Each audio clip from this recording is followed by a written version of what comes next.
All right, guys, welcome back to the show, the MVM show, and I'm here today with my compadre, mi amigo, Matt Conley. Hey, what's up? Glad you're here today, man. Yeah, it's good to be here. Yeah, I got an airplane I'm selling, and he's here today, and we go way back to the old Afghanistan, so you guys are going to hear today. But before we get into all that, I just wanted to say a few things. Appreciate everybody for subscribing to the YouTube channel. And if you haven't heard about it, we do have a YouTube podcast channel now. Look it up on YouTube. It's the MVM show. There's probably about 40 subscribers now on there.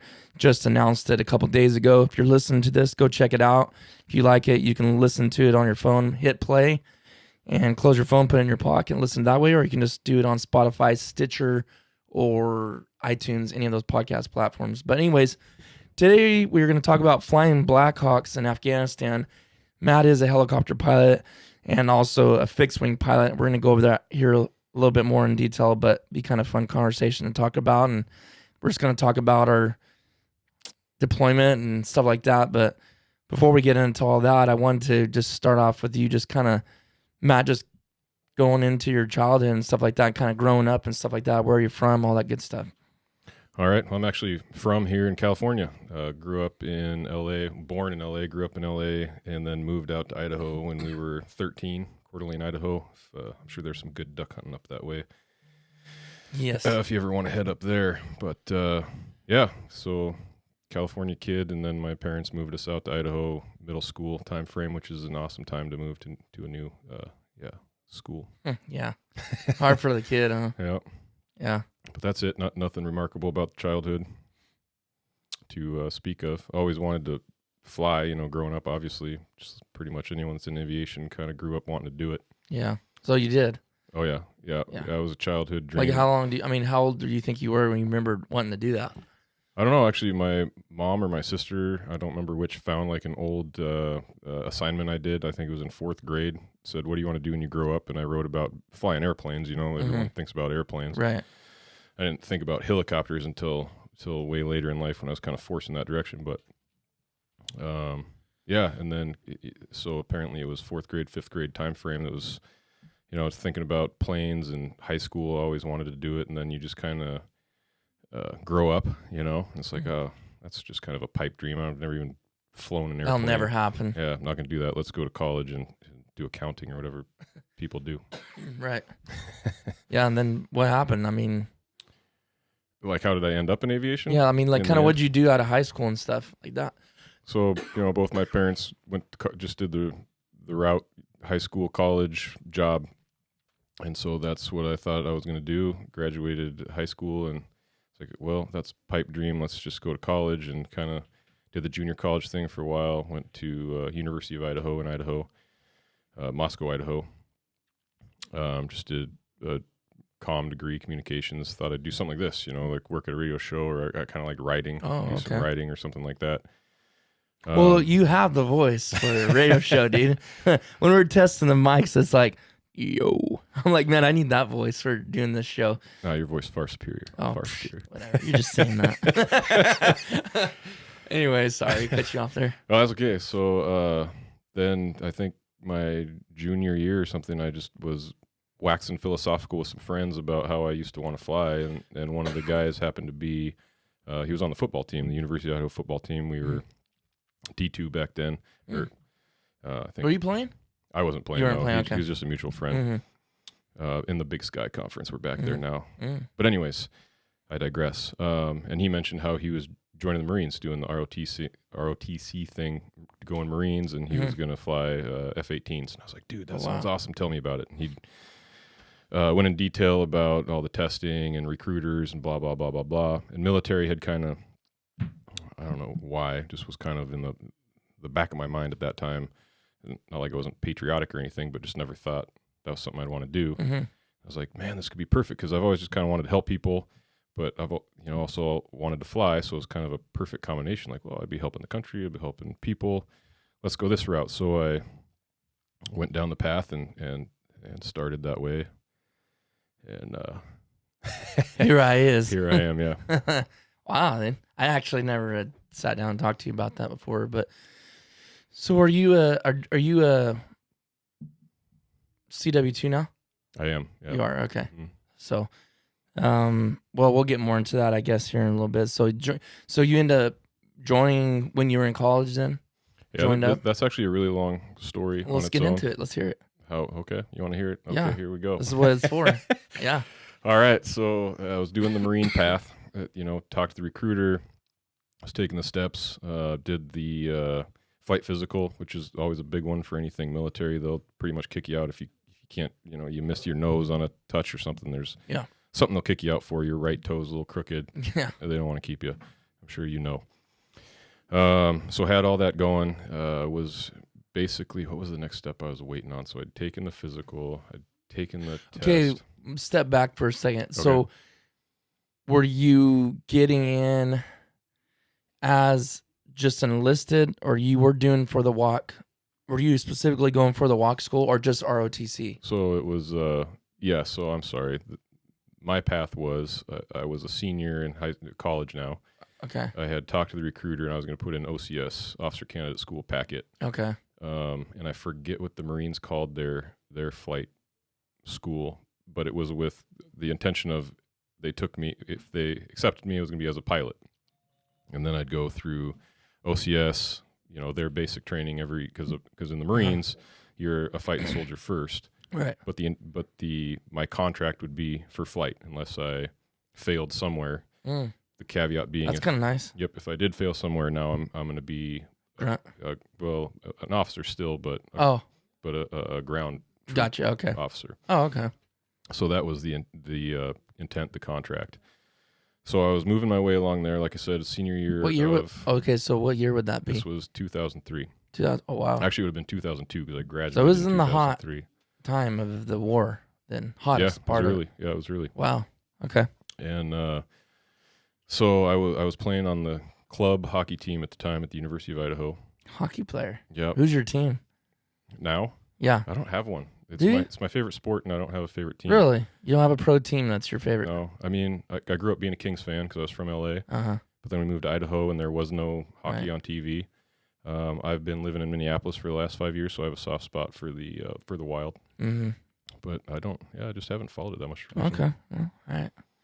But I love hockey. It's a great sport. I like the Sharks, so okay. I was watching them the other night. Anyway, so I was on the hockey team. We imbibed in the alcoholic beverages more than we should probably on that team. And one night we were out.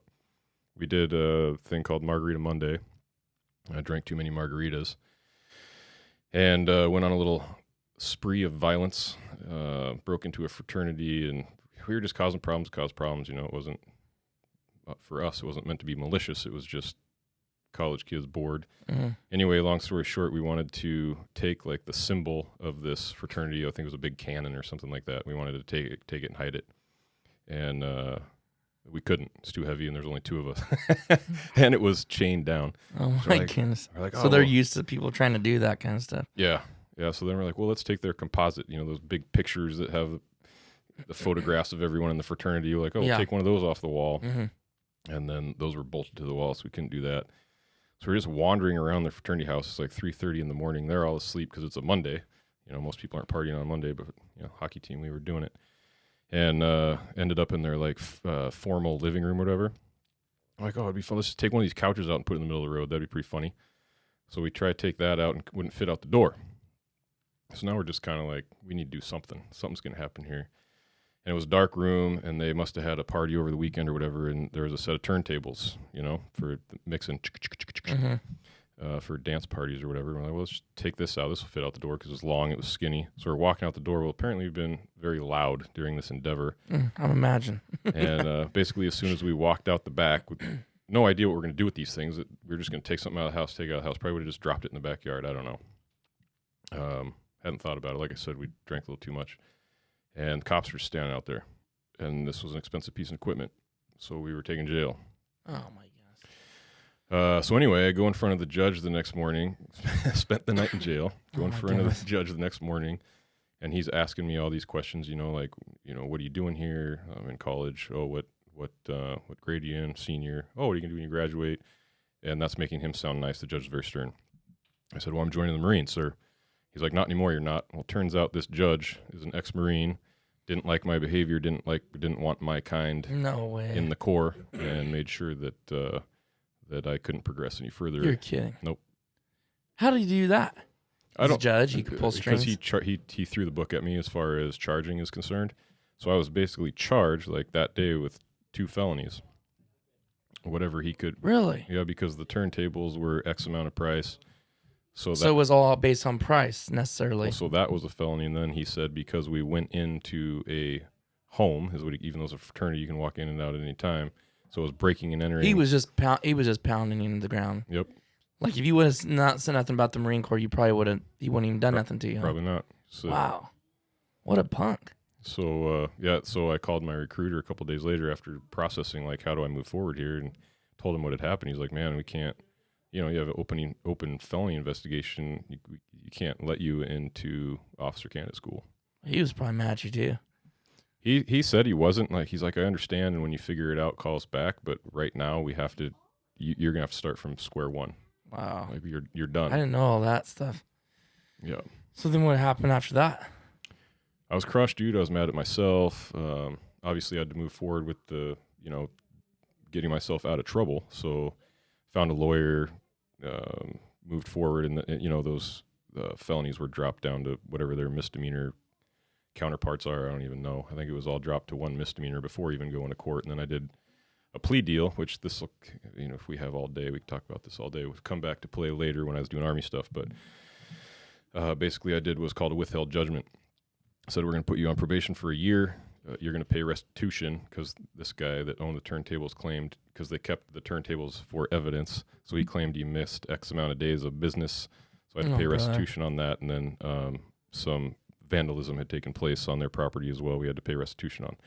So I was on a year of probation, pay the restitution, and then you'll be off probation. This whole thing will be thrown out. Won't even be on your record anymore. But you're going to plead guilty. I had to plead guilty to it, to the new charge. Sorry, so I had to plead guilty to the new misdemeanor charge, then go on this probation, then it'll all be dropped upon the 1 year and the restitution. So I'm graduated college at this point. Don't know what I'm going to do with myself because I was going to the Marine Corps. I was going to OCS for the Marine Corps, so I'm trying to figure that out. So had a buddy on the hockey team, lived in New Mexico. So a good friend of his owned a landscaping business. He said, I'll give you a cash job, which would make it easier to pay off this restitution, right? So I go down to New Mexico, lived down there for, it was about a year, paid everything off, and I just worked, paid it all off within 2 months.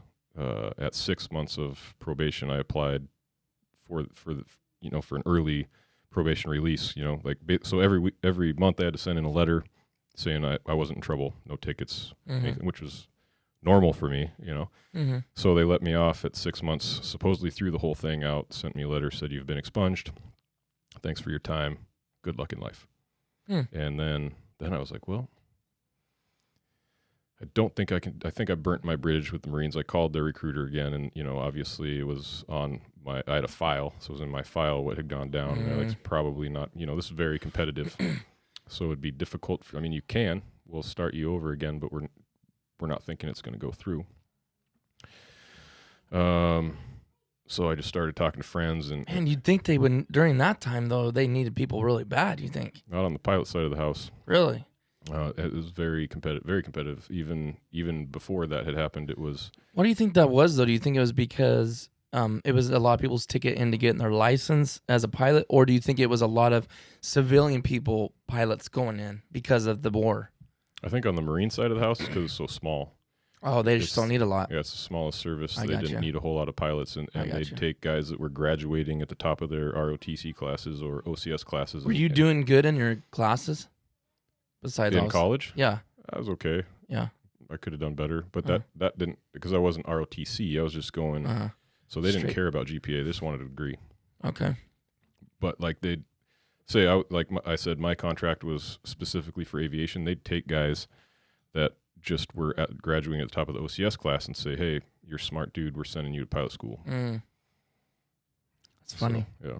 I don't know how I'm a pilot. I'm not even smart. It's so funny how they do that. Ditto here, man. Yeah. Okay, so So now we're at the point to where you are expunged, or however you say that word, I guess. Expunged, yeah, that was right. And you called them up. So did you decide not to do the Marines? Say, you know what, just yeah, the recruiter basically talked me out of it. Okay. He said the odds are you're going to end up an infantry guy. Excuse me. And not that I was opposed to that. If flying didn't work out, I probably would have gone that route. Because at this point now, I've been doing my research on the military, and I'm like, this is what I want to do. I want to be in the military now. You know, this war is going on. I want to serve my country. So even if flying doesn't work out, I wouldn't mind doing the infantry officer deal. But I wanted to try my hand at flying first, 100%. So, so then I heard about the Army, and obviously the Army, I mean, we have some fixed wing stuff, but not a lot. And so I started talking to some people that were in the Army and did rotary wing or helicopters. And I was like, dude, this sounds even better, man. Like, I'm flying, but I'm down. I'm like feet off the ground. I'm down with the troops. I'm dirty. You know, I'm not up in the air just dropping bombs from thousands of feet. Let's do that. Okay, wait. So you were going fixed wing in the Marines? Oh, I didn't. Okay, I missed that part. Sorry. Yep. So now you're talking about doing helicopter in the Army. Yep. Okay, I'm with you. Yep. Sorry, that was a quick jump. I'm with you now. Yeah. So, during that interim, like I said, during the New Mexico time, I was doing a lot of research and just talking to guys about helicopters and more military stuff, and I just thought it'd be cooler to be down with the troops, hanging out. We in a fixed wing situation in the Marines, you being on the mechanic side of the house would have crossed paths here and there. Yeah, hardly ever. Never would have made a friendship. But being as the way the Army is, we fly together, hung out together. I mean, we were a crew. We were boys. So I don't think you have that closeness in a fixed wing situation as you in the helicopter world. Right. We're one big team. So then I applied to do active duty Army. Okay, for flight school. Okay, what year was this? Where are we now? Sorry. 2003, 4. 3 or 4? 3 or 4, yeah. I think 2004, because I was in New Mexico for a year. And my recruiter actually asked me right away, part of the application process was the security clearance. I was filling it out. One of the questions was, have you ever been charged with a felony? I was like, shoot, how do I answer this question? So I called my lawyer, and I said, hey, man, here's this question on security clearance. How does this work? Have I been charged with a felony? He said, no, you weren't charged with it, and it's expunged. This isn't even on your record. Answer that question, no. I said, cool. Don't even have to worry about it. So I checked no and then go about my business. And then, so I was accepted, did the whole thing, the testing, the physicals, the interviews, big interview process, in front of a colonel and a couple majors, and this was for active duty. So my packet was going for the whole West Coast for like 9 slots. Oh, wow. For active duty. And was accepted. I was like, sweet. So I sold everything I owned. I go into the MEPS station. It's where you go and you're shipping out or doing your physicals or whatever. Do your duck walk and do all that stuff. Yep. Strip down, they're cough. Give me my tickets and send me to basic. So it was, for a warrant officer, it's regular basic training with all the enlisted. And then off to flight school where you do the warrant officer school, SEER school, initial entry, rotary wing, instrument, all that stuff until they put you in your airframe. You pick your airframe and then hit the fleet. So sitting in MEPS, have my tickets in hand. I'm waiting. I'm going to go to Fort Knox where they're sending me for basic. Sorry. The sergeant in charge there calls me in his office. He's like, Conley. He's looking at some computer screen. He's like, what's this here? It says you have a felony?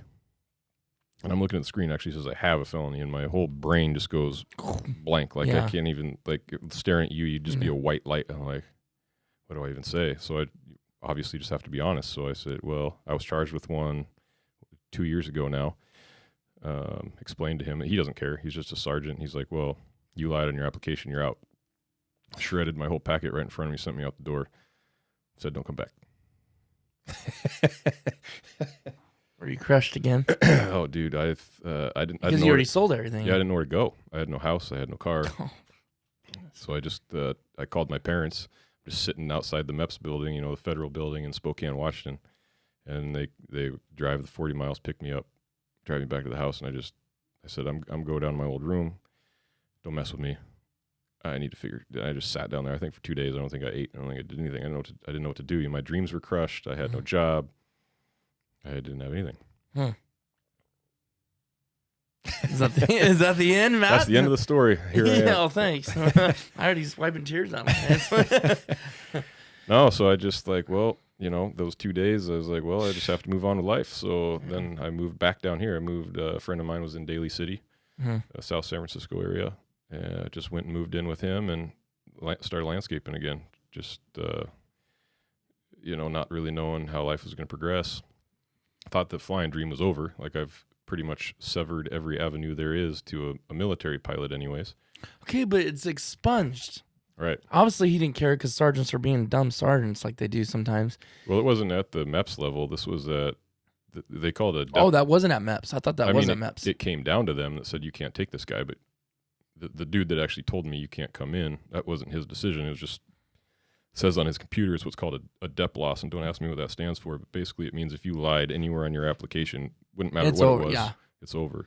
So dude, but how'd that show up if it was supposed to be expunged? They never did the proper paperwork. No, that's the thing, is expunged doesn't mean it's not on your record. In the legal world, what expunged means. All it means is that we're throwing this out and you're not going to have any formal charges, basically. But so here's the kicker. Like say you're a police agency in Idaho and you want to go look at my record, you're not going to see it. But because I was fingerprinted they fingerprinted me that night, right? And then they listed under there why they fingerprinted me, which was for the felony. And then that goes into a file off to the FBI. They don't keep it on file there in Latah County. But anytime you pull an FBI record, they see that I was fingerprinted for a felony. It doesn't say why. It doesn't say where it went. It doesn't say what the charges, if they were actually proven. Yeah. All they know is I was fingerprinted for a felony in Latah County.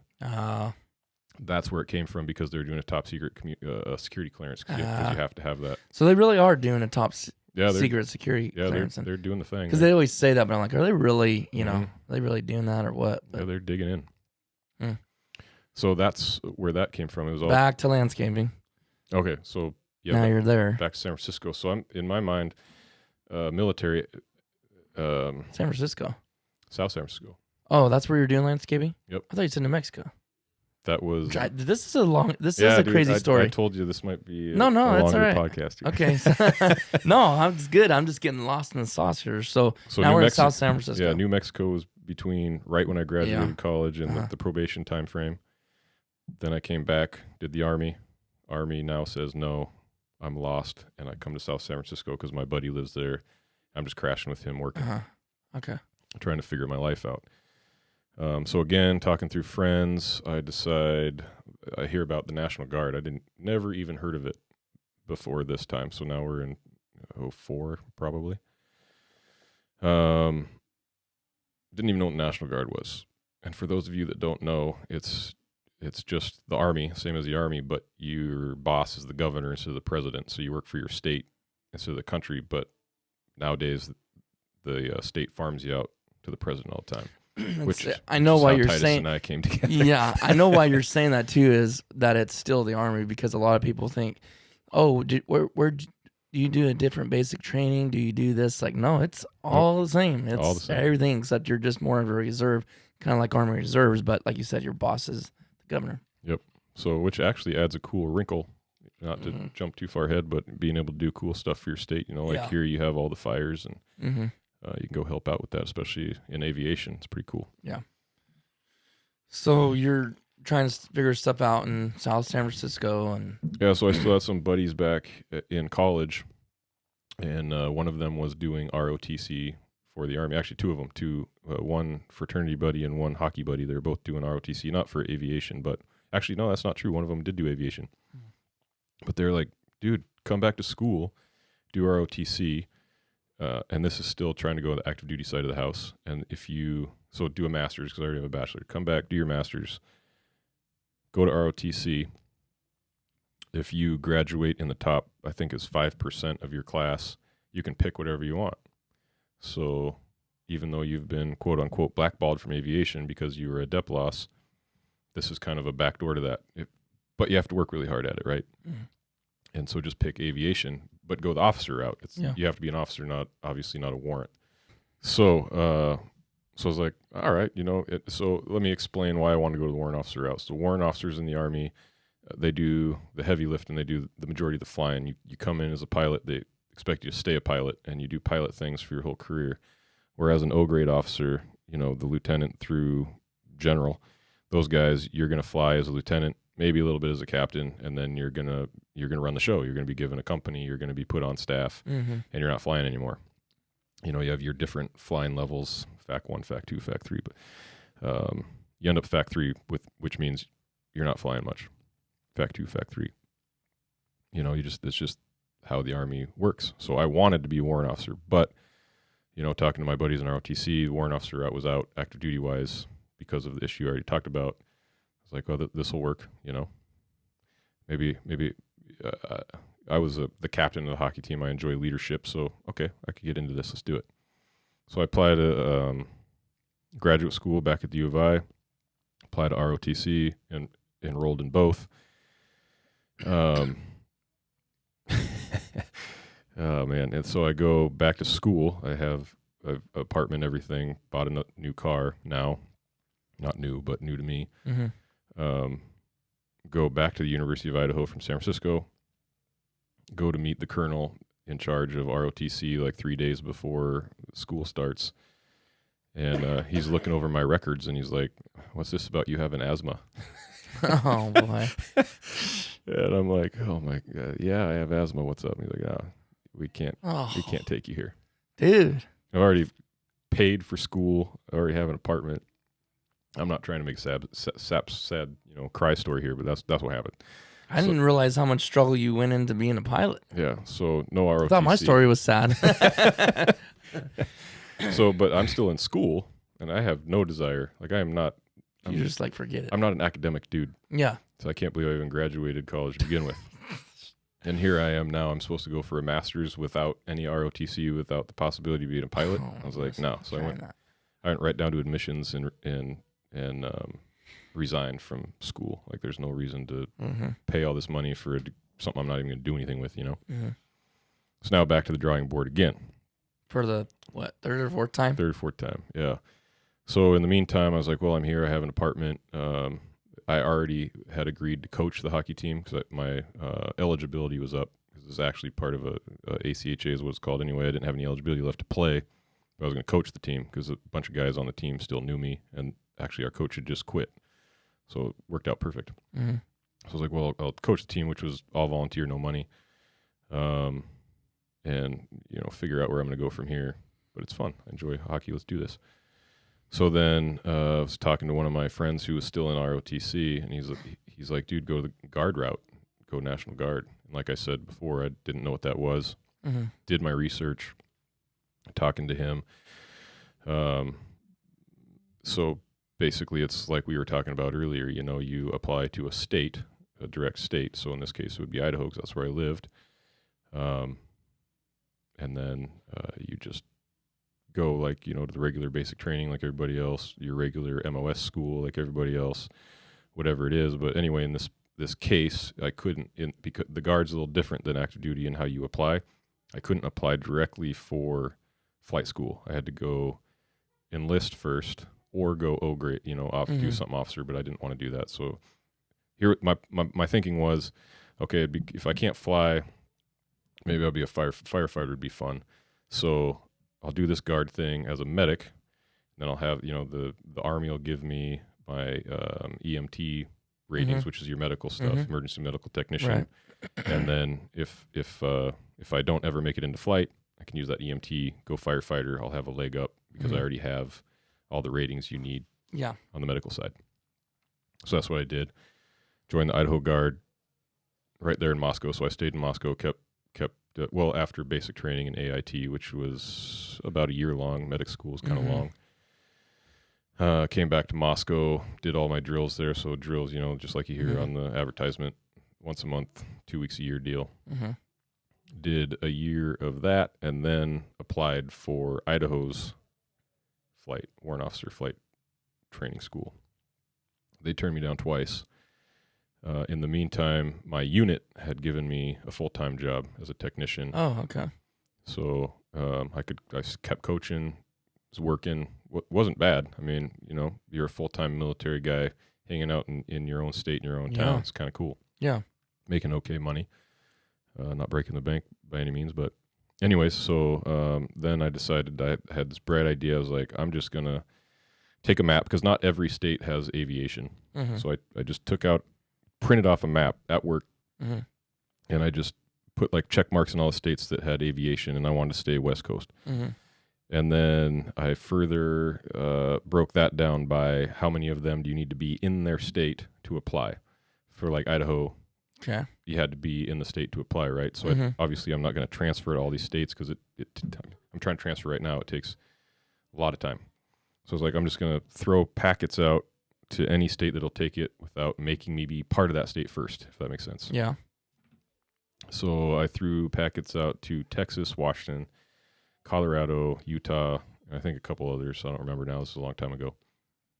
And I was actually working with all of them, but Washington happened to hit me back the soonest and say, yeah, we'll allow you to apply here, if that makes sense. Mm-hmm. So then I moved forward with Washington, and they picked me up for, it was about a year later, after I had to do all the same stuff I did before active duty mm-hmm. with the physicals and the written tests, which right. I had a leg up now in the written test, because I'd done it 3 times, once for the Marines and once for active duty Army. So yeah, that wasn't hard. I was familiar with the process.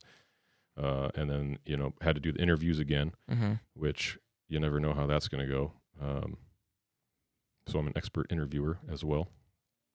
And they picked me up. So I left Idaho, transferred to Washington State, and then I think I drilled there twice as a medic, as a warrant officer candidate, but still a medic. That's what I knew how to do. Well, you wearing the walk Yep. tab? Walk you tab. were, okay. Yep. And then after 2 drills, so when I went over there, I told them I wasn't supposed to go to flight school for like 2 years, because the guard's on the back burner, right? Like you said, we were at war, like things were going down. They needed medics, probably. And pilots. So they're just pumping pilots through Fort Rucker and active duty guys. Was there not much of a wait during that time? Because I know the thing is with flight school, it was always like a big wait. Like you get this section done or phase done, and then you'd wait 2 months and change light bulbs and do things. Yeah. Was it still like that? There was. Because there was so many people, right? Yeah. It's actually worse when there was more, I think, huh? Yeah. That's not what I'm talking about, though. I'm talking about to go. So Washington. Oh, just to leave. Yeah, just to leave leave Washington to go to Fort Rucker. Washington said it's going to be about a year and a half before your slot. Okay. But I told the I told the leadership, I was like, hey, you have a shortfall, something comes up, and someone else in front of me can't go. I'll go anytime. I'll leave tomorrow. I'll leave in 2 hours. Tell me, and I'll be there.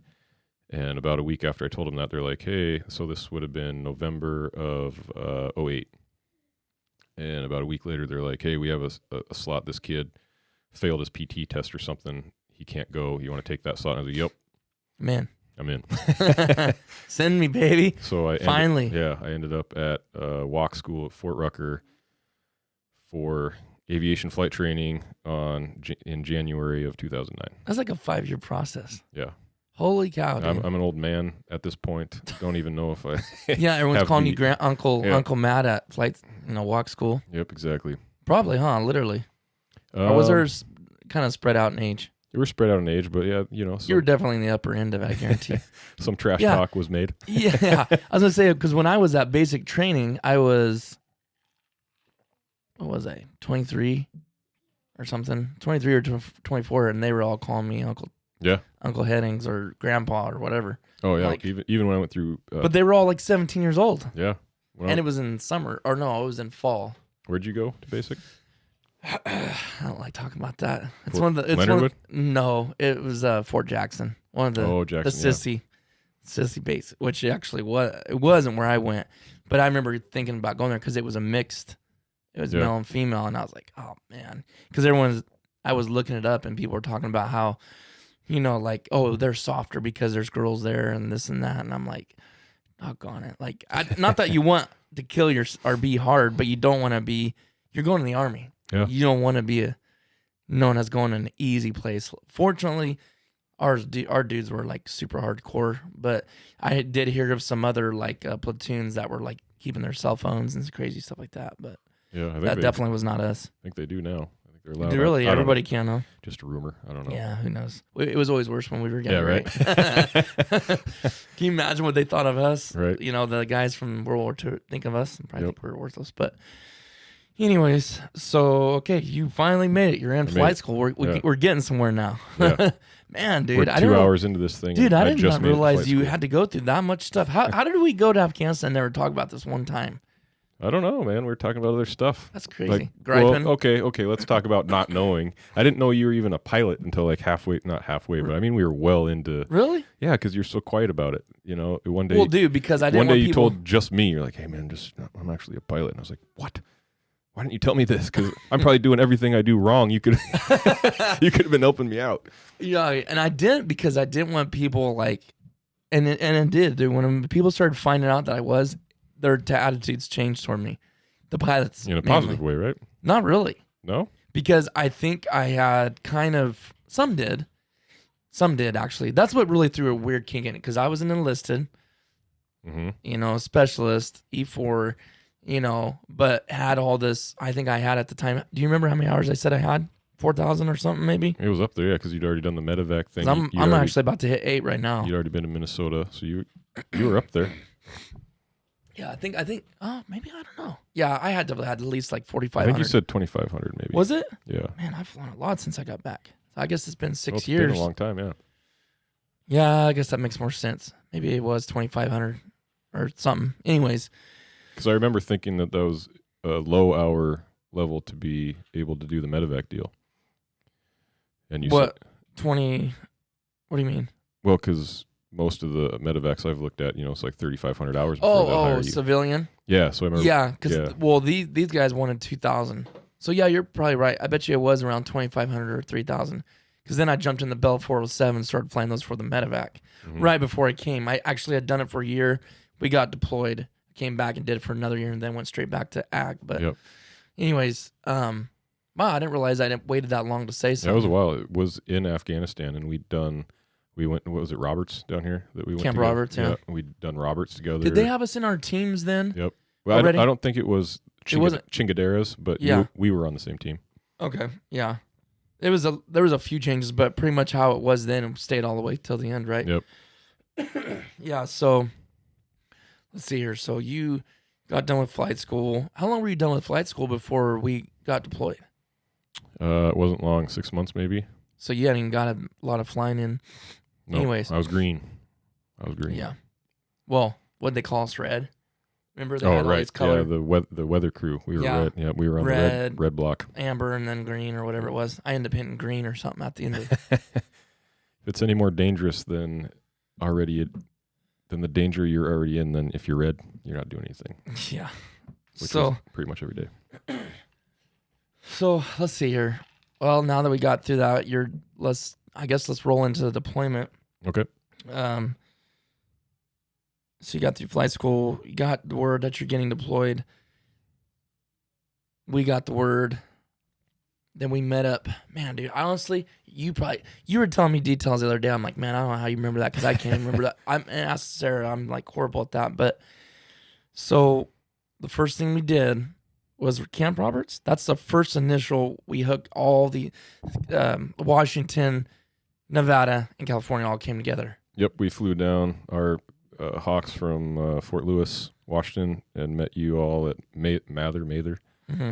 And then we all flew multi-ship down to Roberts. I think it was in like 3 or 4 helicopter groups, and all went down there. But it was all state Pacific still at that time. So our, Washington was Washington, California was California. We also have Nevada if it was Nevada. Yeah. But then we intermixed once we were there. That's where I first met you. Yeah. And that was on like a week, huh? That was 2 weeks. That was our annual training. Oh, it was? Okay. Remember we did all the land nav and the oh my goodness, shooting. I mean, we did it all. I don't remember that, honestly. We did all the ground stuff. I remember the shooting, though. Yeah. I remember just lighting it up at night, that night fire. Yeah. Just, they're like, we got so much ammo, just let it go. Or it's like, yep. Fingers were killing me. Like, we were trying to go through. I was like, I'm done. Maybe that's why I still don't even care about owning an M4. But, okay, so we did all that. That was, when was that?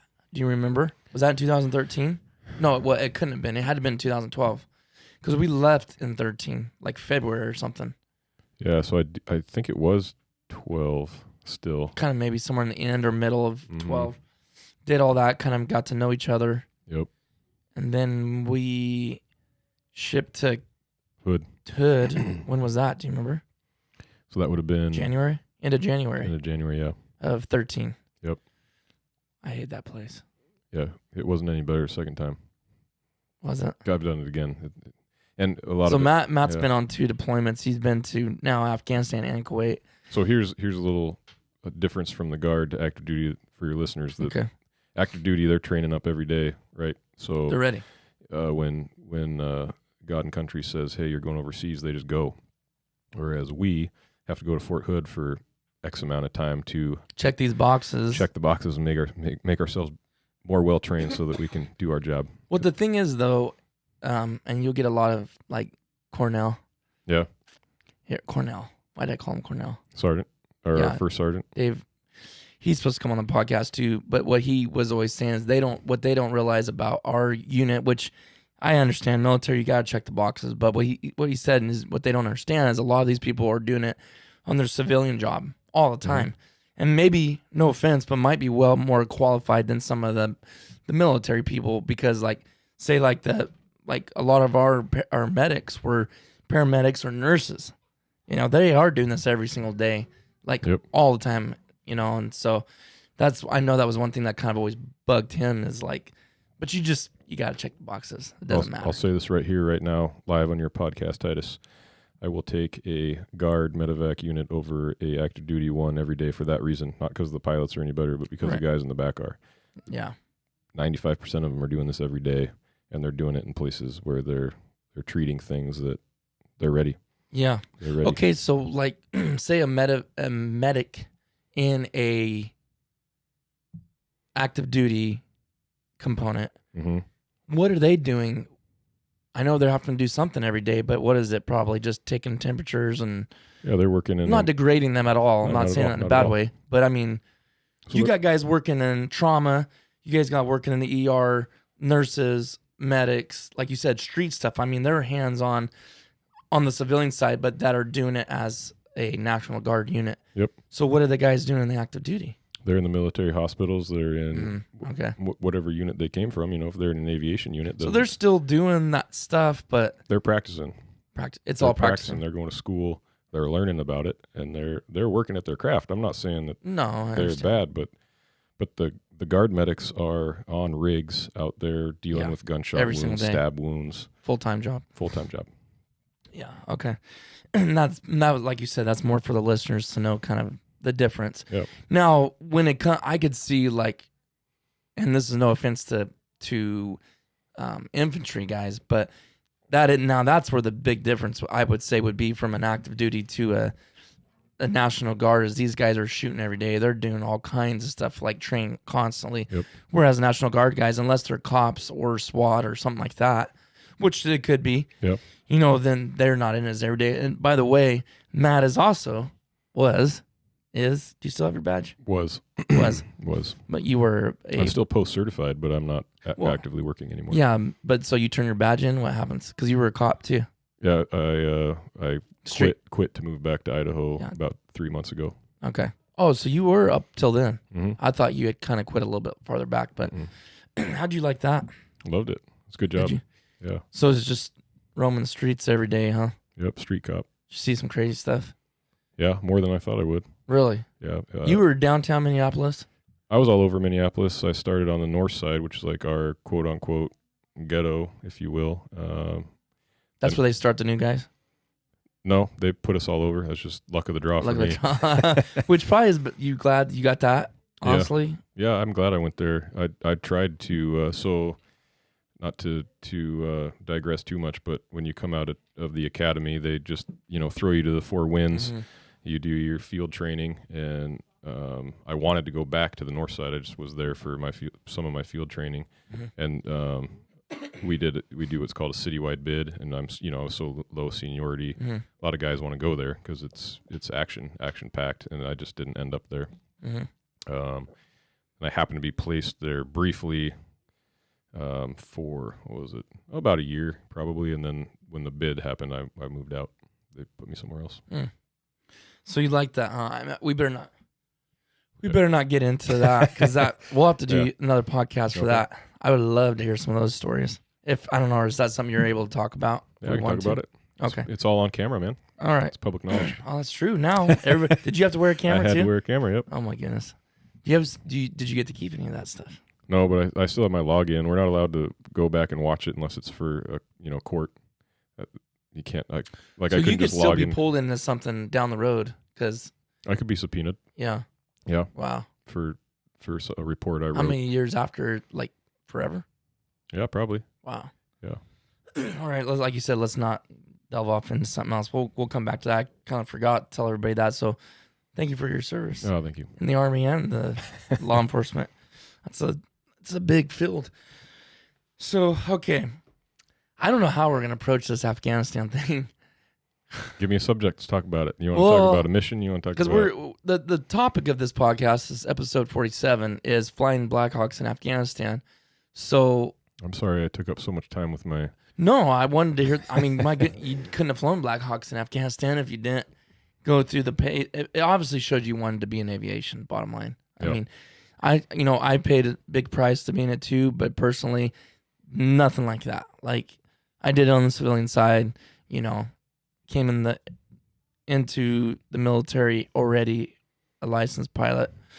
So I did not at all do that. Which could be a whole nother podcast. Why didn't you go aviation? Why didn't you fly? I guess you did go aviation. Well, why didn't you go pilot? Because I didn't want... You mean... Why didn't you join the military and do theirs? Yeah. Well, that's why I joined. I did join. I was already a pilot, but I joined to be a Blackhawk pilot. Right. Well, got in, and I don't know, man. It didn't take long, honestly. I wasn't in very long, and I realized I don't want to be in this any longer than my contract. Yeah, that's what I remember you telling me. I was like, dude, just go fly. You're probably better than anyone out here. Now looking back at it, it wouldn't hurt nothing because I was doing the math in my head. If I did I had a 6-year contract. 2 years in, they said they would have sent me right then and there. That would add. I would have had to do 6 more years. You have to sign another 6 years for walk. Well, but it's not additional. It would have been just 2 more if you were 2 years in. Yeah, they don't. They told me I had to restart a 6-year. They don't stack. In other words, so you'd start your 6 years from where you were. Oh well, right, yeah. So, but it wouldn't be 10. But I guess it was 2 more years, and I was like, well, maybe not, because if the wait, depending on how long the flights would take, that would have been another 3. That's true. So, and by then I had met the people, seen how things were run, and I was just like, dude, I don't know if I want to do this. Like, and be honest with you, it's either almost, I don't know, if I had to do it over again, I might have just went active duty. Yeah. Because everything would have moved faster. And to me, it was almost as inconvenient going once a month. Plus, actually being a crew chief and having to still get the hours.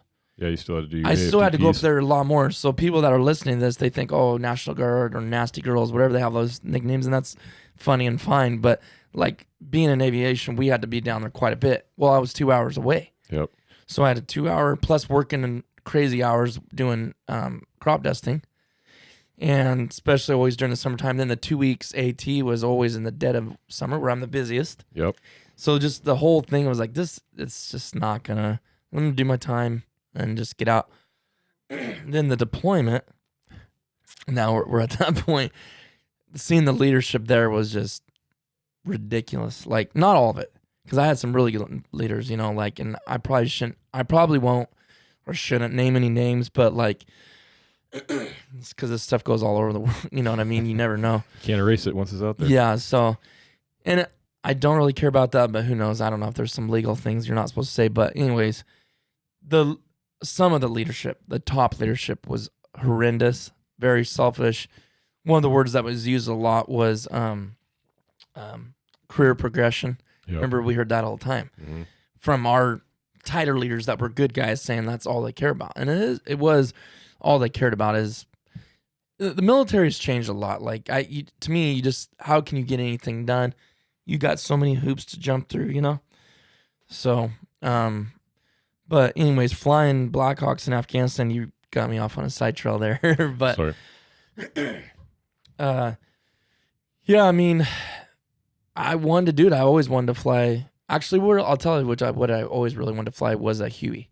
Yeah. That was, and it still is to this day. I finally flew him, and it's something I could love. I'd love to be in working every day because too many Vietnam movies as a kid, Yep. That's what really made me want to fly, is watching war movies, Vietnam War movies when I was a kid.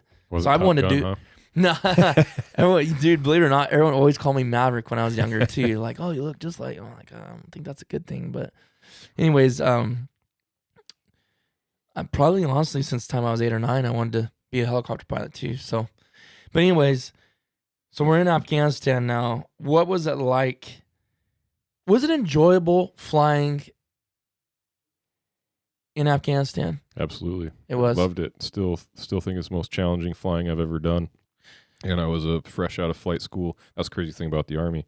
You're fresh out of flight school, dude, and you're doing no illumination, dust landings in the middle of nowhere while being shot at. I mean, I haven't experienced anything like that since. I'm not saying we were shot at every time, but there were a couple. Oh, yeah. See the tracers coming in and all that good stuff. Yep. Now, what was so challenging about it? Was it just the environment? I mean, like... Well, you have no contrast out there because, out here you kind of used to the pollution. So you see, like, on the horizon, how it's all, I don't know, fuzzy or whatever. So you kind of lose the horizon. Well, out there, it's dust. There's so much dust in the air. That's how the horizon looks all the time. And then there's no contrast because the air is dust. There's no, you see blue sky. Right. You remember that? Right. Like the air is just full of dust. It's just kind of brown air all the time. So there's no contrast. And we were lucky where we were. There were some mountains that you could kind of use for navigation, but it was so dark out there at night, no illumination. There's no ground. There's no ground light. That you don't know what's up from down. You're pretty much flying instruments. And then you're flying into dust landing at midnight, I don't think it is more challenging than that. Yeah. Those dust landings were unreal. Do you feel like you were totally dependent on the crew chiefs on those? Absolutely. Where you were? Because you could you really not see, honest to God? I mean, you're coming in to a point. Yeah. And for me, and this probably wasn't a good technique, but I'm just kind of checking my descent rate, make sure, because you can slam it into the ground at, and if you go over that, you're going to hurt people or yourself or the aircraft, right? So I'm like, okay, I'm straight, and my descent rate's not too high, and I'm listening to you, and just waiting for someone to say, go around, that's it, and if I don't hear it, we're slamming in the ground. Yeah. What kind of impact can a Blackhawk hit down at without ruining or hurting something or someone? Because you can slam down pretty hard, huh? I'm asking you a technical question. Sorry. And I don't remember. I should, but those numbers go away. Well, I probably should more than anybody because if I'm a mechanic. I'm doing all the fixed wing stuff now, so I have different numbers in my head. But it's high. I know. It's G. Is it by G's? It's by G's in the book. Yeah. Yeah. I think. Do you remember? It was a lot though, wasn't it? It's high. Man, I don't remember. I should know that too. But I actually remember just this last deployment. We were in a desert environment too for a little bit, Syria area, and I put one in the ground just in training. It wasn't even for real. At 700 is what I saw last on the 700 feet. 700 feet a minute, smashing. We bounced, seat stroked, which I've never to the bottom, which I've never felt before. So you hit it. You hit the bottom. So at least 700 feet a minute. Well, we know that now. So the second time around, talking about experience. So the second time around, did you feel a lot better as far as just everything? Yeah, much better. Did the Afghanistan deployment kind of feel like a fog, the whole thing to you, when it come to flying, and like, did you look back and think, oh man, I didn't know that, or could have done this, or any of those situations? If I could go back and do it again, yeah, absolutely. On the flying side of the house, like, oh man, I wish I would have practiced that more. I wish I knew this more. I wish we would have trained on that a little harder. You know?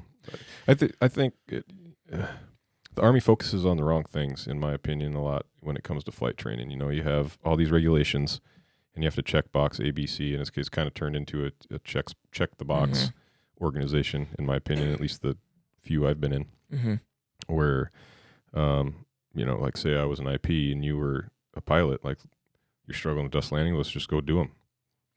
Who cares about instrument flying? We're going to Afghanistan. We're never going to do it. Yeah, right. Let's You're go. talking about before deployment. They're focusing on the wrong things as far as training. Yeah, I feel all the time, our as a aviator in the guard, and I'm just talking from the guard side of the house here, not active duty, because I've never been in an active duty unit. But you have to go on average once a week and go fly to stay current. But that's the focus, is just staying current, which is an hour-based thing. So as a PC, like say I was PC, you're PI, pilot, co-pilot, and we're like, hey, let's go fly Tuesday. We can just go do whatever. We just go fly from Fresno to Sacramento to let's go over the ocean for a little bit. You're and not fly getting back. nothing out of that. No, it's fun for you and me. We're doing some sightseeing. yeah. We buzz the house. Go get lunch. But you're not learning anything. No. And I'm not saying you need to go do ATM tasks every time you fly, but you should do something. Yeah. And we don't focus on that. At least I got you. The organizations I was in didn't. Well, and saying that's what I've said to other people. I said I can get in any, and this is not even bragging or nothing like that at all by any means, but I can get in any aircraft, helicopter. I can jump in any helicopter, whether I've flown it or not. Mainly the ones I haven't flown. Jump in those. Tell me how to start it. If I even need that, just give me a checklist. I'll start it up. I'll go fly it by myself. And within 20 minutes of me doing the same maneuvers that I do crop dusting, I'll feel like I've been in that thing for 100 hours. But if I take that thing and I lift it up with some other guy, a really staunch, strict instructor, we lift up, we fly to this airport, we land, do this certain approach, we do all that stuff, it's going to take me forever to get accustomed and at home in that aircraft. And that's why I try, and I'm not bragging, but I mean, I have almost 8,000 hours. I know, like, this is not something I'm just talking. I know, I'm telling you, because I've done it so many times. I've jumped in aircraft and never been in, did hammerhead turns and dove down in the field and going across it, come back up, make sharp turns, kind of put the helicopter to work. Yeah. You know what I mean? Like, put it to work. But all this in flight school, I think they could, and I know you got to do certain things. You got to be safe. The students brand new don't know what they're doing, but I think you can accustom to it a lot more if you work that helicopter. You know what I mean? Mm-hmm. And that's not trying to tell instructors to do something different. I'm just saying, like, that is how it's a prime example of what you're saying is you guys you're using it like an airplane more a lot of times, traffic patterns, here to here, traffic patterns, go eat lunch. You're not picking much up out of that. Yep. And I get that. Like, it's helping me now though in the airline world. Well, yeah. Well, that's a whole nother subject. Matt's now going to the airlines. Dude, you should write a book, man. Yeah, I'll settle down one of these days, figure out what I want to do with my life. No, you know what, though? I'm constantly doing that. I've been made fun of a bunch, like, oh, what, now is he going to write his own book now? I'm like, actually, I've been thinking about it. Do it. No, I don't. You have the podcast. Let's do a book. Hey, dude, it's like anybody can do it. Everybody's got a story. Yeah. Really, everybody. I mean, like, I never knew that stuff. Yeah, right. Oh, I never knew all that stuff. I did not know the process you went in to be a Blackhawk pilot, and here we are in Afghanistan from two different toy areas, how our stories, and boom, now we're on the same team. Yep. We're flying together. And you're the whole reason I was in Minnesota for the last 5 years. I am? Yeah. I think I know that, but I can't remember why. You sent me to Scott's. But that just didn't work out, huh? No, and that's another story too. I'm sorry. But just to add to your point that, you've impacted my life significantly. Well, and now here I am. Hopefully it's been in a good way, not in a bad way. Back from Minnesota, back at your house, chatting on a radio. Or what and is this considered? Some type of medium? Yeah, it pretty much is a radio show, the MVM show. But if you guys are watching this on YouTube, if you don't mind, give this video a thumbs up if you're liking it so far.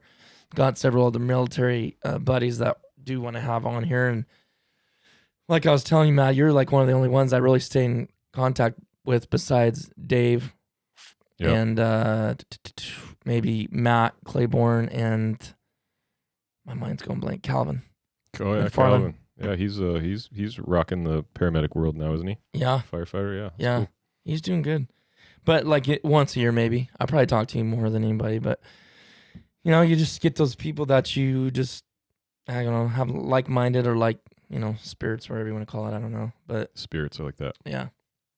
So what we got planned on, he's actually buying an airplane from me, and we're going to go pick it up tomorrow. He's going to do some little frost protection with me, buzz around. Hopefully he can fly for me. Yeah, I will. It's like take a nap. No. Give me the controls. Hey, we'll take some NOS or some Red Bulls in there and tell war stories. Yeah. But podcast live from the helicopter. I don't want to end this. I would say probably within the next 15 minutes, 20 minutes, we'll wrap this up. But let's talk a little bit.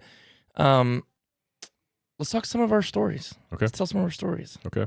Tell the people what we had planned to do for your good buddy Titus. You want to hear that one? So, like I said earlier in our chat here, Titus didn't tell me he was a pilot until after we were in Afghanistan. We'd known each other for a while at that point. All of Roberts, all of Hood, which Hood takes 3 months. How long were you there? 3 months, yeah. So we knew each other. I think I'd consider you a friend by the end of good Hood. friends. Oh, yeah.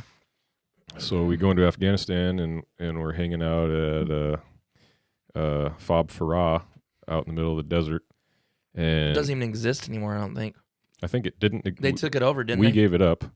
Yeah, and then Taliban took it over. The bad guys took it over. And then, I think we have it again now. Do we? I think we've started using it again now. Okay. But I could be completely wrong.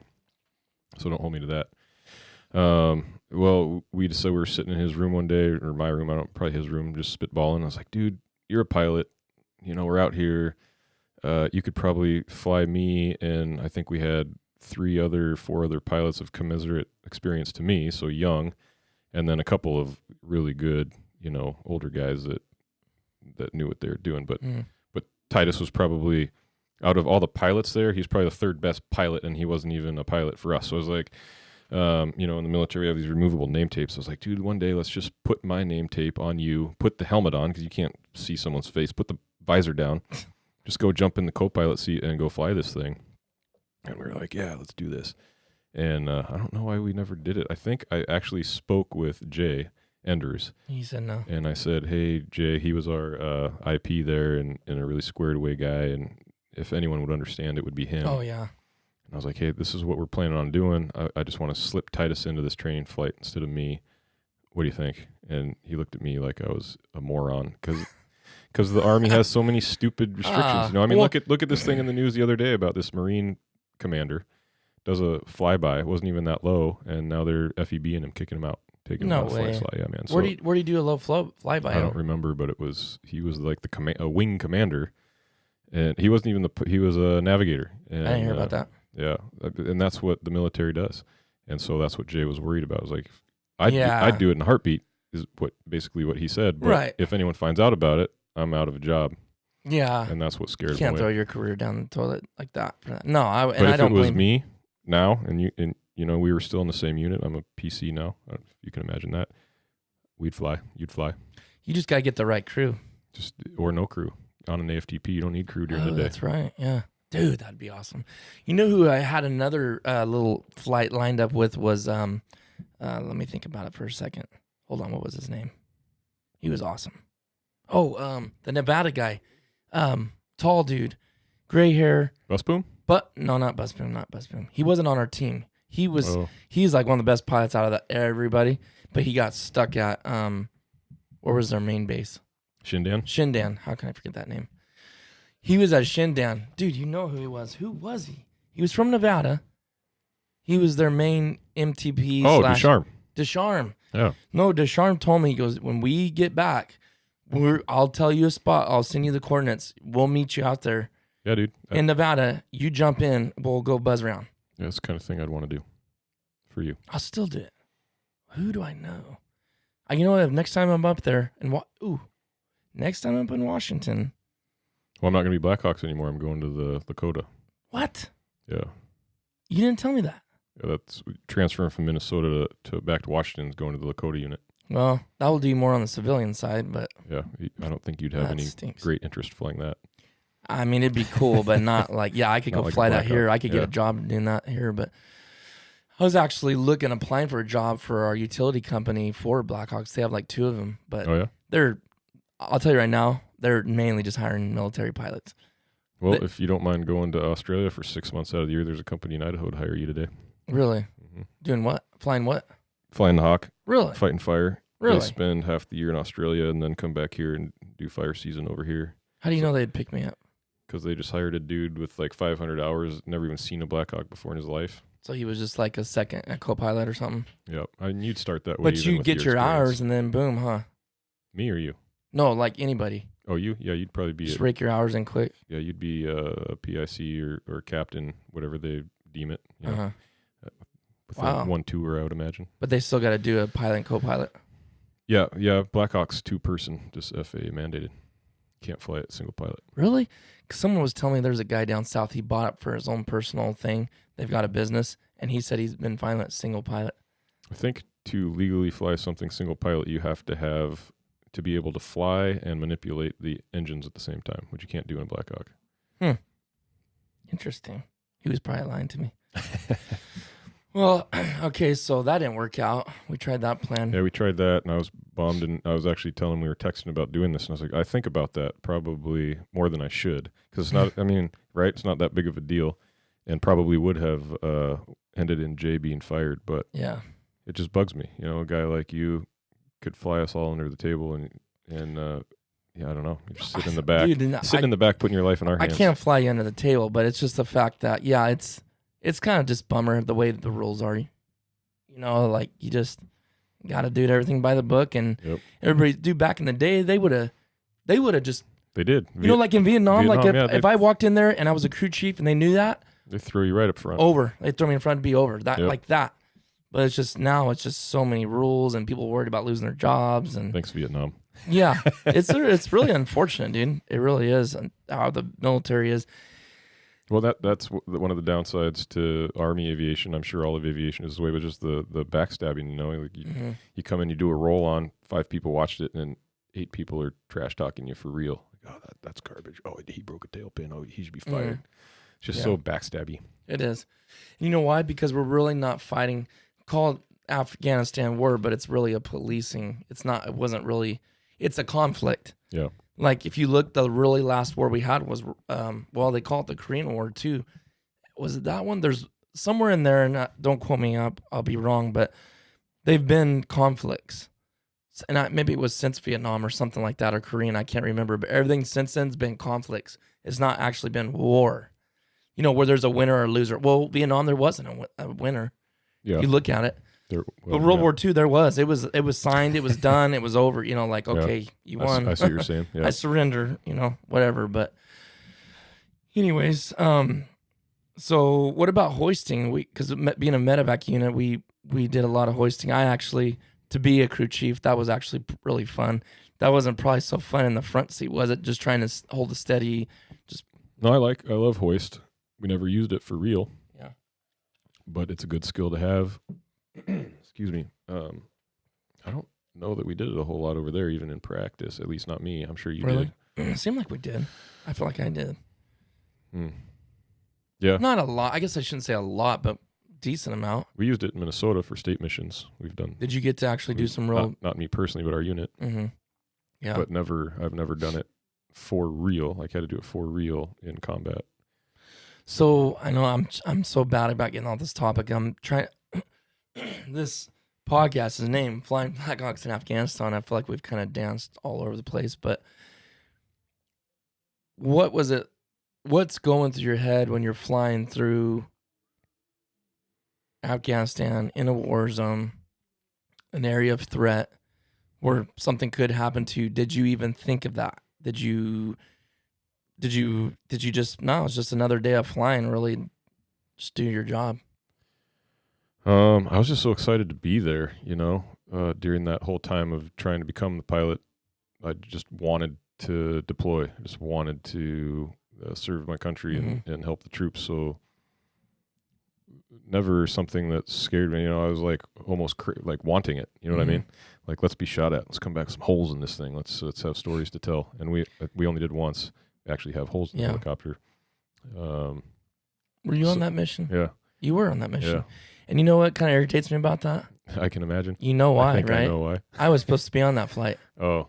Actually, I was ticked. And this is going to not make sense. What you're saying right there will not make sense to a lot of people saying they want to get shot at. Yeah. And so this is more than now the meat and potatoes of this podcast and get serious, because that actually almost gives me kind of chills you saying that, because no one can understand that except for people that have been in that situation or want to be. And those people look like they sound like they're crazy.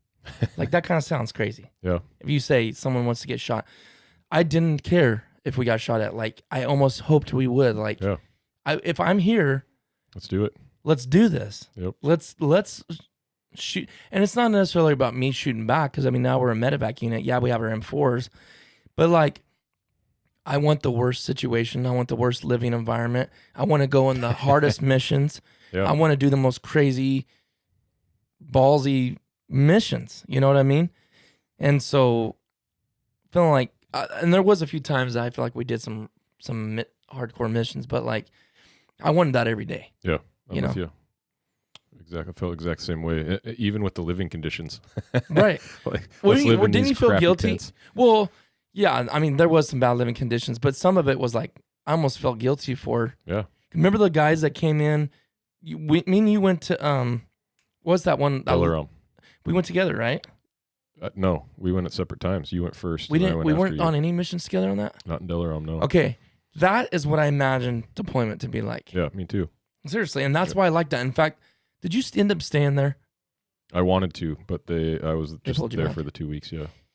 Yeah, they. You know, I missed a medevac when I was there. Did you do medevac? I missed one, like a medevac. Did I tell you this story? No. Let me tell it real quick. Yeah. So, like Titus is saying, this place is a small little Marine outpost. What, like 20 Marines? Yeah, and we just had a tent. 8 or 10 of us, 12 of us. Yep, just 2 helicopters. You're eating. This is how I imagine deployment to be. Yeah. We're eating basically MREs and some stuff that's been sent to us. Protein shakes. But then when you go in the chow hall, it was not the MREs. What's the other? There's another food source. What are they called? Rats, something. Oh yeah, yeah. I forget the technical term, but it's just a bag you dropped in boiling water, and then there's your food. That's what I thought deployment should be. I didn't expect any more than that. So to me, that was the epitome of it. Yeah, and then you're sleeping in a tent on a cot. It was a mattress on a cot. Yeah. Whereas in Farah, we were on like nice beds with tiled floors, and you could sweep. I don't know. Yeah. So, not what I expected. Not what I expected. Yeah. But it still was out in the middle of nowhere. I'd rather have been there than Shindan. That was like a city. I didn't like Shindan just because that was the flagpole primarily, but I didn't like being there at all. It's worst. Yeah. That was the worst time of that deployment. 100%. Yeah. 100%. Where did we get off track there? Okay, so let me tell you about this medevac mission I missed. So for your listeners out there that don't know how medevac goes down, you just sit around all day. You're on shift 24 to 48 hours, depending on how you run it. And you just carry a radio, so you can't stray far from where you live. But you go eat, you go to the gym, and you play cards, write puzzles, whatever. And so have this little radio, and that was the other cool thing about Delaram was their gym was just this outdoor, dust covered. I mean, you felt like you were lifting weights out there. Yeah. Marine dudes are coming in there in their little shorts, panties, and no shirts, and just you felt like sweating. Little wuss working out next to them. But so that's what I was doing. I was in the gym and I was by myself. Usually I worked out with one of the other pilots or crew chief or something. But this day, for some reason, just schedules didn't work out. I'm in there working out on my own. It's in the evening. You'd wait till the evening because it's so hot during the day. Sun's going down. I have my radio, and I'm always picking it up. I'm always listening because it just makes you nervous when you're on duty. And I'm in uniform, so if it does go off, just take your top off. Yep, and wait. I can just run out to the helicopter, and so I'm a co-pilot at the time in our job. So did I explain how? So you have the radio, and if they go medevac 3 times, that means you need to go start the helicopter right now and be off the ground 15 minutes. We want to be off faster. 15 is as fast as possible. Yeah, you want to be off in 5. If they say, all pilots and crew to the talk, then that means you have time for the mission or whatever. But so anyway, I have my radio. I'm in the gym, I'm ready to go. And my job when that medevac goes off is to be the first one to the helicopter and have everything set up so that when the pilot in command steps in, all I have to do is hit the start buttons and we're ready to go. My job would be to fly, and he's going to be telling me where to go, the PC, telling me where to go, what's wrong, who we're picking up, what we're going to do with them once we have them picked up, what the enemy situation is like when we're there. He knows everything. I'm just flying. So anyway, I'm in the gym, and this crew chief, can I say his name on here, Ryan Moore comes in, full gear, and the crew chiefs wear like this thing over their face. I mean, they have way more cool gear than we have. And he has it all on, and he just... I'll show a picture. I'll pop a picture up on the YouTube channel of my mask. Cool. It was pretty sick. And he just walks in there, and I'm just like, I don't remember what I was doing. Let's just say bench press in hand, and I look over and I see him in his full garb, and I'm like, and he just, gives me and I can't see his face because he has a thing closed, but the arms up, and I'm like, oh crap. And I just drop the whatever I was working out with, grab it, and just run out there. PC's already sitting in the aircraft with blades spinning. He already has it started. I missed the radio didn't pick up the call. No way. It was a Cat A medevac. Oh. If anybody doesn't know what that is the most important. Yeah, someone's hurt. And someone's hurt bad right now. Dude. We still made our takeoff time because the PC was so on it, Right. But I was just a passenger for that ride. I was so behind. In aviation, we always say you want to be ahead of the aircraft. Yeah. I was behind the whole time. I was tail rotors here. I'm like back here. Even, yeah. Like trying to catch up because I was so upset at myself. Right, and right. I couldn't just bring myself. You're beating yourself present. up way more than the PC is, I'm sure. Obviously, he didn't have time to say anything because now he's doing everything. He's flying. He's punching in Dude, coordinates. I didn't know that. He's doing everything. I think it was with Kyle O'Connell. Was the PC on that I one. guess if I had one to happen to, I'd rather happen to him with him than some of those other guys. Yeah, he was pretty cool. Yeah, he never said anything to me. I mean, it wasn't. Dude, honestly, in that situation, you're just glad to get a call. You're not glad that someone's hurt, but you're ready to fly. You want to fly, so I'm sure. Wow, I didn't know that. Yep, and that ended up being a pretty crazy mission too. Was it? Yeah, so it was a land. So eventually, I catch up with the aircraft and I start helping. And so we have a 9 line, which means there's 9 separate lines, and each one tells you something about the mission, where you're going, how they're going to mark the LZ. So in this case, it was what they call a buzzsaw. So like I said, I was working out in the evening. By the time we're off, it's NVG time, goggle time, and they're going to mark the LZ landing zone with a buzzsaw, which means a chem stick tied at the end of the rope, and and you can just see this thing spinning, especially on your NVGs. Oh yeah. So we land we see a buzzsaw. We're in the area of the coordinates. Like, there it is. Boom. And actually, it was so big that you might have been on this mission coming from Farah, because Farah came too. We did. Yeah, it was I know exactly in which the one Devil's you're Knee talking there. about. Yep. So we land. That was a crazy mission. Yeah. We land the buzzsaw, and it turns out it was a lieutenant later, didn't know that at the time, runs up to the aircraft and opens my door, and you can't tell under NVGs who you were this on the guy ground is. first, right? Yeah. Yeah, I remember seeing your guys' helicopter on the ground. We were down there. And he runs up and just opens my door. I'm like, who's this guy running in our helicopter? I don't know. But it was the dude with the buzzsaw, so I figure we're okay. And he's yelling something. And I'm like, what? Because he's at my door, not Kyle's door. And so I kind of pop out my ear cup, and he's like, you're at the wrong LZ. I'm like, well, why the hell are you spinning? Those guys on the ground, they're under fire. Things are going bad, so don't hold it against them. Anyways, so now you guys come, and I think it was Casey Green was flying for you. Yep. And so before I can even close the door, I'm kind of relaying to Kyle. He has the thing picked up, and we're sliding through. He can't see anything. Can't see nothing. I was like, I'm glad you're flying, because I wouldn't know where to go. I don't know where the ground is right now. Dust is coming in. Yeah. It was terrible, and somehow he brought us to where we needed to be, and we picked up. How far off were you? Not very. It was just they were down here, and they were in contact, but they didn't have any wounded, and we just had to go. I think it was up on the hill, so we slid over and then. Well, why was that dude doing a buzzsaw then? I don't know. I think we were flying. Maybe we had overflown where the actual LZ was, and he was like, I don't know why. Huh. Who knows how that stuff is passed up, and it's like a game of telephone, right? They're calling a 9 line to there's so to much their going talk, on. and then their talk is relaying it to the aviation talk, and the aviation talk is relaying it down to us. It just changes. Stuff is lost in translation, Huh. Wow. I remember that one, man. That was actually a pretty crazy mission. I had some pretty crazy ones. I'm gonna have to get on here and talk about those one of these times. Try to remember who was on those with me. Were you on the one? Were you on? Where is it? I'm gonna be trying to show you guys pop some pictures up on the screen on the YouTube channel, just so you guys can kind of see Matt and see us in Afghanistan. That's the kind of cool thing about the YouTube channel part, is people can visually see stuff and pictures and stuff. Try to make it a little interesting. So guys, go check that out if you haven't. I know a lot of you probably like to use Spotify or Stitcher or iTunes. But the thing about the video is, I know you don't really care about seeing us maybe necessarily, but the fact I can put some little short videos or clips without sound, or pictures, that I think it makes it a little bit more interesting. Yeah. So especially this being a longer podcast, which I've never limited. We always go from 45 minutes to an hour. This one will probably be about an hour and 20 or something like that. But worth every second of it. And I feel like we ran out of time. Yeah, sorry Like, I wasted so much time with my, no, you my didn't. backstory there. No, I mean that's, in aviation, there can be, not for everybody, but there can be a big price to pay. But it just shows if you want to do something, you gotta stick to it. It's really impressive that you did that. I mean, you obviously really wanted to fly. Like no one's gonna do that if Wouldn't they change just it thought. for the world. Well, you know what I mean. Like Yeah. if you thought, oh, that'd just be fun. If it was that kind of thing, it ain't gonna last. Yep. I mean, I know people right now that said they wanted to from years past, and then really they don't hit any obstacles and they just don't do it. It's just and that's fine. They just didn't really, really want to do it. Yeah. Like I knew nothing was gonna stop me from doing it. So obviously, you sound the same way. That's why we're such good friends. That must be what it is. Like spirits. But Yep, spirits. man, I don't even want to end this thing. It's not that we have to. I just don't even like as far as Afghanistan goes, it just feels like there's just a constant wave of stuff we could talk about.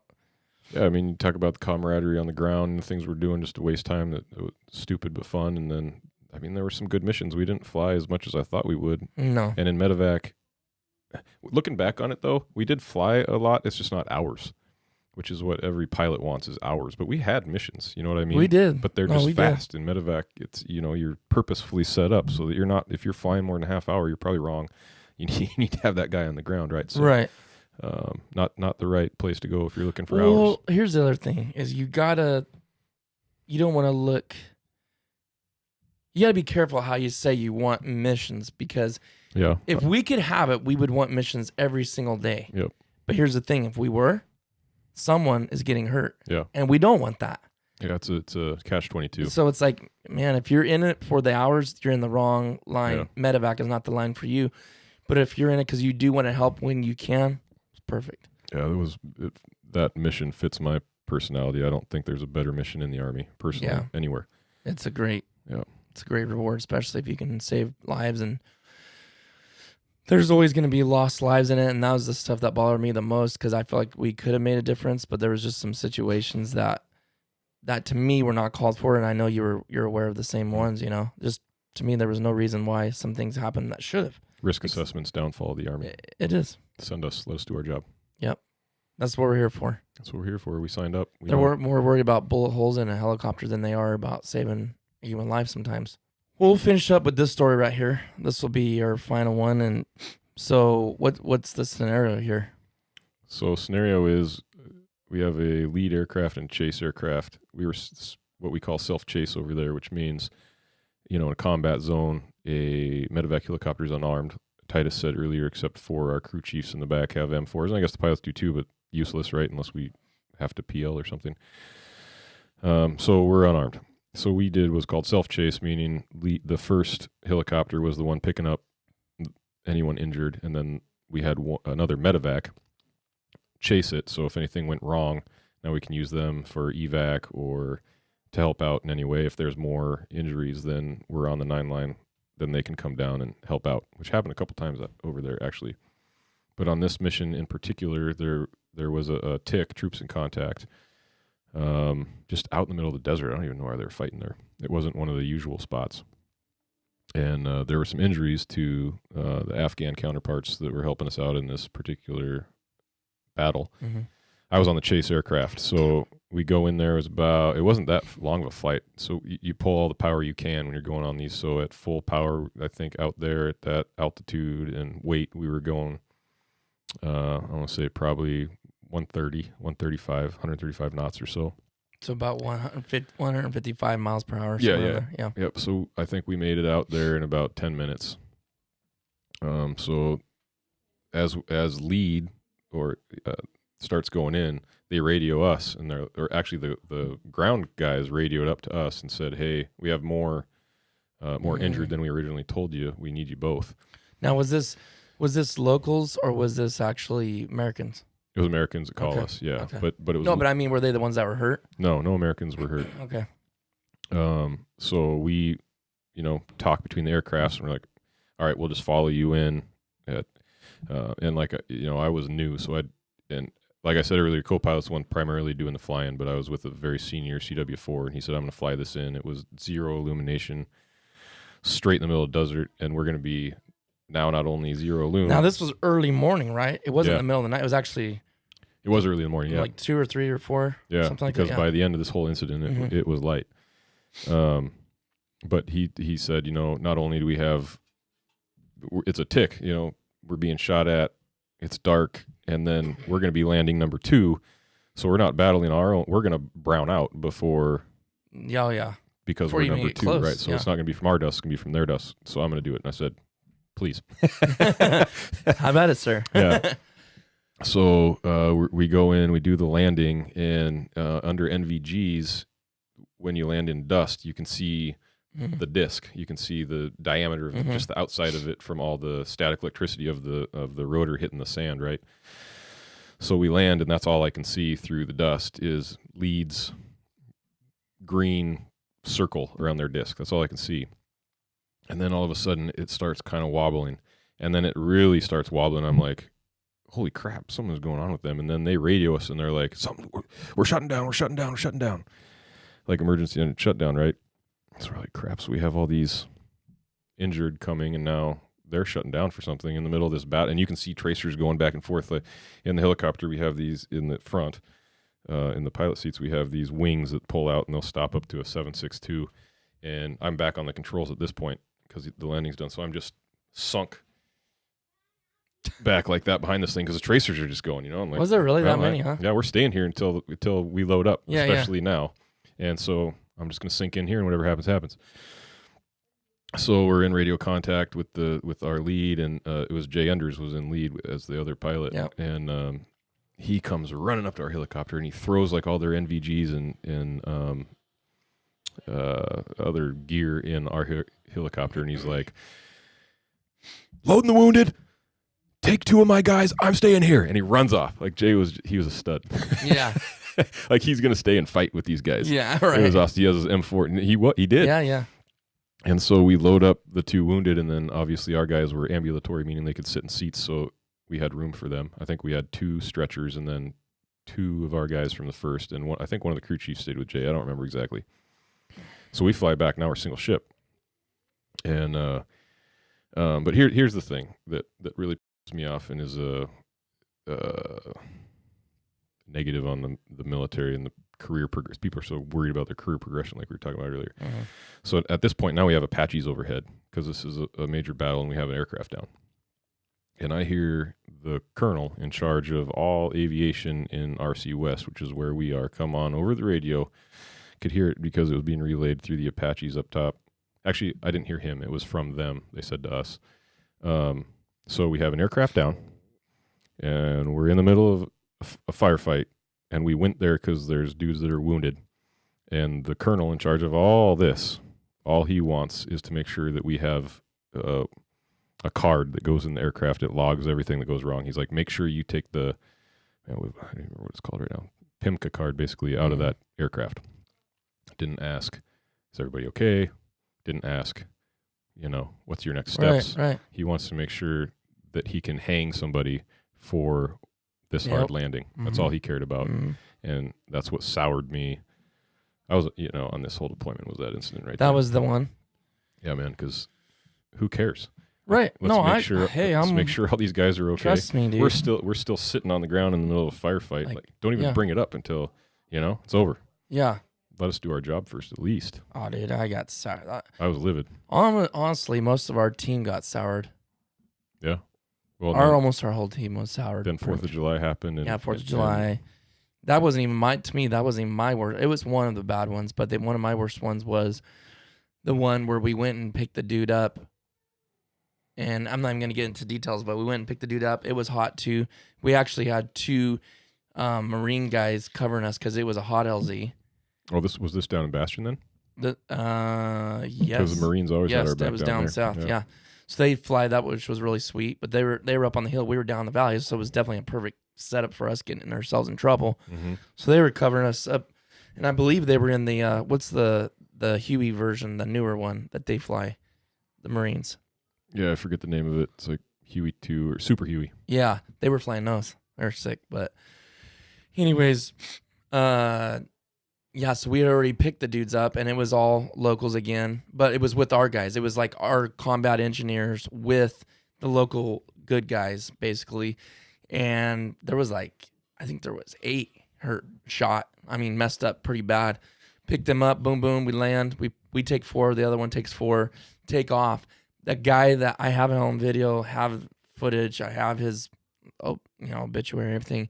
He was a sergeant first class, actually close to my age, and he was telling us, hey, this is what we got. Here we're good to go. Patting us on the back. Hey, go. Took off. He ended up getting shot right after we left. I didn't know because him and his captain, or I think it was the captain, ran up to heel chasing the Taliban. Doing what they do. They're combat engineers. They ain't jacking around, and we get another 9-line that he shot, and you know what they did? Wouldn't let you go pick him up. Wouldn't let us go pick him up. You know why? Too risky. Because they wanted. It was not only was it too risky. That wasn't even the main thing. The main thing is they wanted to get Farah a mission.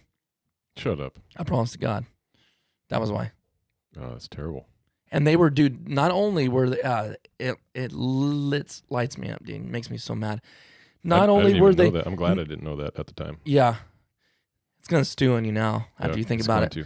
Dude, they were not only were they like 45 more minutes flight from where we were at to get to the same place. We could get there in 10. We had already been there. Yeah. We already know the scenario. Yep. We already know the landing zone. We know the guys now. We could have got there in 10 minutes. We already had dropped our guys off at Bastion at the airport. You're still flying, well, probably. Full flight, dude. Yeah. We could have been there in 10 minutes. Got this guy, brought him back. But no, someone wanted this. They never get to do 9 lines over here. We're going to send them. They're 45 minutes on top of us. On top of what it took us 10. So they sent Delaram then, not for, because we closed for down, remember? So no, that was when it was still open, dude. It wasn't closed yet. Yeah, when we left there, they closed. I'm sorry, it was Delaram. But either way, I'm just saying it was a 45-minute. It was like a 45-minute flight. Way further from where all the dude, someone was were. shot in the chest through the underneath their body armor, and you really give a stinking care about someone don't get to do no cotton picking missions? That's what me off is they're thinking about other stuff. They're not on the ground. They're not seeing what these guys are seeing. They need help. Who cares? Send everybody. I don't care. Send everybody. Whoever is there first, pick them up. Yeah. It's mind-blowing, dude. People don't, and I'm sure it's not like that with every unit, but that is why I was like, I'm out of this joint, man. Like, I don't want nothing to do with this. Yep. And And so you think that was intercepted at our level, at the medevac level, and repassed down? Or you think that was the overall aviation commander that did that? No, supposedly it was on our level. Our level. I see, that's ridiculous. It's insane. That should be fired. Honestly, God, dude. No, I really, in all legitimacy, I had to really deal with like hate, dude, for a long time. Like, I've never felt like I've hated anyone, but I really had to fight and struggle with that.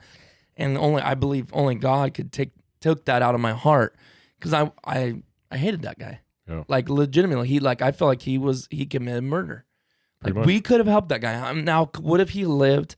I don't know. I'm not God, But we could know is what. But we could have got him back to that so quick. Mm-hmm. Dude, all of us were mad. I mean, like, I wanted to bash. I threw my helmet. I mean, we're all just, dude, we didn't talk the rest of the evening. We're just sitting around like, I can't believe this. I can't believe I didn't know that. I can't believe either, because I believe Crowley was there. I think he was it him? That was my medic? Maybe he didn't know the leadership aspect of it. I don't know. But anyways, there's a lot more details to that story. But anyways, that was kind of the short version of it. But yeah, no, that's the things that will make you mad. Yeah. Make you bitter about that stuff, because it's like, this is a joke. This isn't, we're playing with people's lives, For what? So you can get it. Maybe a medal on your chest. So medal, and you can go up another level, and now you can jump to this pay grade. Yeah. Give me a break, dude. You don't deserve to wear that uniform. No. That's disturbing. It is. It really is, dude. And unfortunately, it happened a few times. There's my time. There's the story you're talking about. There's 4th of July. I mean, happened a lot. It did. That's sad. It's actually really sad. And when you think of the stories, the family members that are, it's like, what are they relaying to him? Because they're lying to him, whatever. They're not telling him the truth. How it really happened, what really went down. They're never going to know that. Yeah. Well, and it's better for them. I don't think they should. I don't know. It's not going to, what's it going to change? Nothing.